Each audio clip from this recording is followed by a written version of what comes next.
It's a peaceful dawn on the waters of the Chesapeake. But the Maryland watermen are on the job, hoping today will be a good day. It's the unknown. You don't know if you're going to make a dollar or what. You just don't know. But it's not just the watermen who are struggling, but the watery jewel they seek, oysters. Right now, this time of the year, oysters are getting scarce. I mean, the legal oysters are getting scarce. In the late 1800s, Maryland claimed the largest oyster fishery in the world, but factors like overharvesting and disease sent oyster populations on a downward spiral. The largest single decrease was probably in the 1980s when we saw oyster harvest go from a few million bushels a year down to a few 100,000 bushels a year. And we've stayed at a relatively similar harvest level since that time.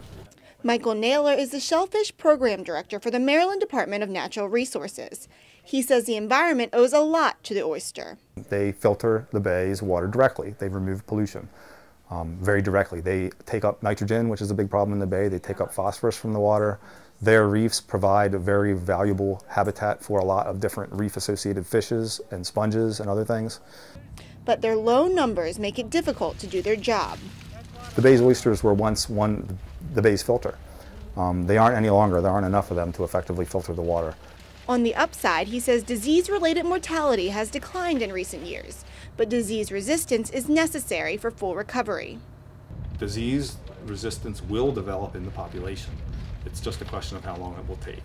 Efforts have been underway for years now to find a solution to what ails the state's oysters population. One remedy: sanctuaries.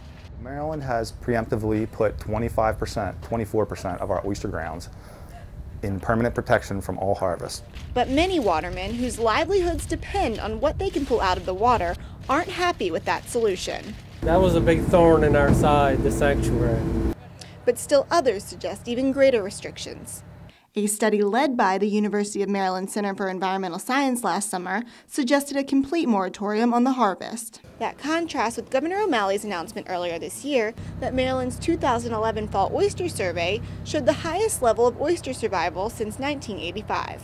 Oysters are doing a lot better than they were doing certainly in the 1980s. I mean, we had a harvest that was below 50,000 bushels a year, and our harvest has gone up way above that now. Other programs in Maryland are also working to grow the oyster population from the outside in. In Marylanders Grow Oysters, managed by the DNR, people in communities across the state nurse baby oysters, or SPAT, from the University of Maryland's Horn Point Laboratory in Cambridge for the first year of their life. This is a nursery where we keep them for a year in very protected conditions, away from any predators, and now with the aerator to encourage growth as much as possible so that when we put them out in the river, their shell will be large and hard enough to again resist predators. The program has grown from just one tributary when it started in 2008 to 24, and it's at about 8,000 cages. Oyster's part of the culture, and we need that part of it. But they're also part of the environment, and we need them to be our filters to keep the bay clean. Back on land, the Oyster Recovery Partnership Shell Recycling Alliance focuses on what happens to the shells once the oysters have been eaten. The shell recycling is a key cog to the future of a clean bay and oyster rebound. In this program, oyster shells are collected from more than 100 restaurants and businesses and are prepared to be seeded with baby oysters.